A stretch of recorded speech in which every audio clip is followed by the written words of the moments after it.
بسم الله الرحمن الرحیم.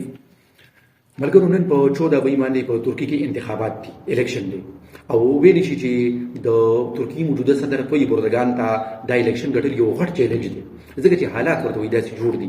نو په دې ویډیو کې د طیب اردوغان چې د تیرو شلو کالونو د ترکیه حکمران دی، 3 پیری د وزیر اعظم پاتې شوی دی، 2 پیری د صدر پاتې شوی دی، د هغه د پولیټیکل کریئر جایزه باخلو چې هغه د څنګه سټپ بای سټپ تر دې پورې رسیدلی دی چې شل کال په ترکیه باندې حکومت کړی دی او بیا څنګه یو سړی چې په لومړي وخت کې راشي څنګه او په اخري وخت کې د هغه اټیچیوډ څنګه چینج شي، د ترکیه او د پاکستان پر سیاست کې هغه فرق په موږ د دې نه واضح شي او دا مو چې د طیب اردوغان کامیابی سړي او د طیب اردوغان ناکامۍ سړي.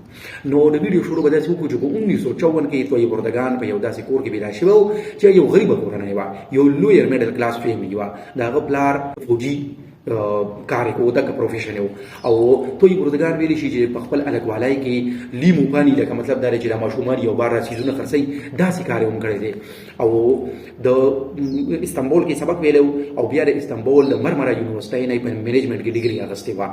خو د الګوالي او ځوانای په دور کې هم د رهجان سیاست طرف ته نو د هغه ټیم کې اسلامیک ویلفیر پارټي یو پارټي و، نو د دې نوم موږ ته پته لګي چې د مذهبي سیاست طرف ته رهجانو، نو دغه پارټي جوائن کړه او دغه پارټي کې په سیاست کې اکټیو. دغه پارټي نه په 1994 کې 1994 کې د استانبول میئرشپ لپاره الیکشن کې حصہ واغستا او الیکشن یې وګټو، نو د استانبول میر جوړ شو. نو مطلب دا دی چې د پولیټیکل کریئر هغه شروع د استانبول میئرشپ طریقو سره نه کیږي او دا وایي شي چې په دغه وخت کې ډیر ښه طریقې سره د استانبول میئرشپ دا چې کنکارو کمزور هم دی وټلو. د 97 کې د ترکی یو سیکولر ملک دی او هغه ټیم کې ډیر سیکولر وکړه، نو د ترکی د سیکولر سیستم خلاف یو نظم وی چې د هغه په الزام کې د گرفتار کړی شو، څلور میاشتې ریکېټ کړو او بیا هغه نه پاتې پرې خو شو. نو په دې باندې بیا پابندي لګېدلې و، نو چې په 2001 کې د جسټس اینڈ ډیولپمنٹ پارټي خپل پارټي جوړ کړه، د دې پارټي چیرمن هم شو. نو په 2002 کې چې کله پارلماني الیکشن کېدو نو په دې باندې پابندۍ د وجې نه د خپل په الیکشن کې حصہ وانه غستا، خو د لپاره ډیره غټه وکټري پارټي حاصل کړه او چې د پارټي وکټري حاصل کړه حکومت خو د پارټي جوړ کو. په 2003 کې چې کله د دنیا د پابندۍ ختم کړې شو نو د الیکشنو کو د ممبر پارلیمنت جوړ شو او دا غینه پس وزیر اعظم جوړ شو. نو 2003 نواله تر 2014 پورې درې بیریتا دیربا ترکی وزیر اعظم پاتې شوی دی. نو په دغه د وزیر اعظم په دور کې چې دا کوم د ډومبي لزدول سکال دي، نو په دغه وخت کې طیب اردوغان یو مصلح لکه مطلب دا یو اصلاحات کول په ملک کې ډیر زیات سیاسي اصلاحات وکړل، معاشي اصلاحات وکړل، قانوني اصلاحات وکړل او دا هغه اصلاحاتونه عام آدمی چې دغه د فائدہ وشو او ترکیه په معاشي ترقۍ بل باندې روانه کړه او په لاس دولس کاله کې ترکیه یو غټه میجر اکانومي تی جوړه شو او چې کله یو ملک ترقی کوي څنګه چې اوس انډیا ترقی کوي موږ دراغې نه واضح حاله. نو د دې معاشي ترقۍ د وجې نه په انټرنیشنل پالیټکس کې د دغه ملک هغه سټیټس اوچت شي، نو چې دغه ملک سټیټس اوچت شو نو طیب اردوغان یو انټرنیشنل پرسنالټي جوړه شو. 2005 کې یورپی یونین سره په یورپی یونین کې شاملېدو لپاره د مذاکرات د باتچیت هغه آغاز و. 2008 کې د صفوجي افسرانو او عوامي شخصیاتو حکومت ختمولو د سازش ته مقدمه په دې باندې شروع کړې. په 2010 کې د کانسټیټیوشنل امندمنټس غوښتل، آئینی تبدیلای غوښتل، هغه لپاره ریفرندم وکړو او ریفرندم د وګټو. نو بیا هغه د چې کوم هغه تبدیلای غوښتي هغه تبدیلای د وکړو. په 2011 کې په درې ځل باندې الیکشن وګټو او په درې ځل باندې وزیر اعظم شو. په 2014 کې د پړومبي ځل باندې په صدارتي انتخاب کې حصہ واخیست او صدارتي انتخاب وګټو. نو د 2003 نواله تر 2014 پورې چې دا کوم لسلول سکاله جوړیږي نه دا بیا د الیکشن لکه په څلورمه بیا الیکشن وګڼه کنه. نو د دې بیا الیکشن ګټلو نه موږ ته دا خبره مخې ته راځي چې په دغه وخت کې چې دا بیا الیکشن ګټو نه د دې خبرې کوم دا مطلب دی چې د ترکی خلک د دې خوشاله. په 2016 کې په هغه وخت کې اردوغان ته یو غټ چیلنج مخې ته راغی چې د فوج د طرف نه دا کوشش وشو چې په ترکی کې طیب اردوغان سایډ ته کی او فوجي حکومت قایم کی.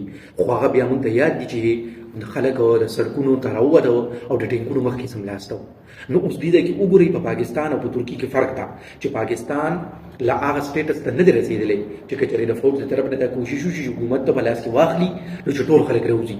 لکه اوس چې څنګه عمران خان دا گرفتاری کم کار وشو، خلک بار راووتو او د فوج خلاف هغه مظاهرې وشوې، خو ګورې دا تاسو یاد وساتئ چې دا صرف پی ټی آی ولې راوتی دي، نور پارټي ولې نه راوتی. نو چې تر هغې پورې په پاکستان کې موږ دغه سټیج ته لا نشو رسېدی چې تر کومې پورې ټولو پارټیو سیاستوال او کارکنان په دې خبره باندې متفق شي چې په یو ځای به د فوج خلاف راوځو، که چېرې د فوج طرفه د فوجي حکومت د قایمولو کوشش وشي.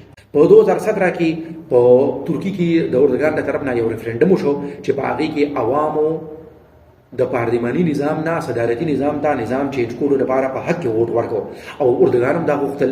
چې اردوګان هم دا غوښتل مطلب دا دی چې بیا اردوګان باندې خلکو هغه اعتماد وکړو. په 2018 کې په دویم ځل باندې اردوګان صدارتي انتخاب وګټو.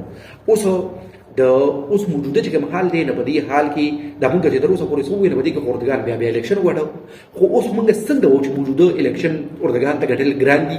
نه هغه سیاسي ماهرین دا وایي چې په دې باندې موږ ته دا معلومیږي چې یو خو په استانبول کې، په انکارا کې، یو بل غټ ښار کې چې درې د ترکیې کوم غټ ښارونه دي په هغې درې واړو کې د جسټس اینډ ډیولپمنټ پارټي چې د اردوګان کومه پارټي ده، د هغې میرشپ الیکشن بایللی دی.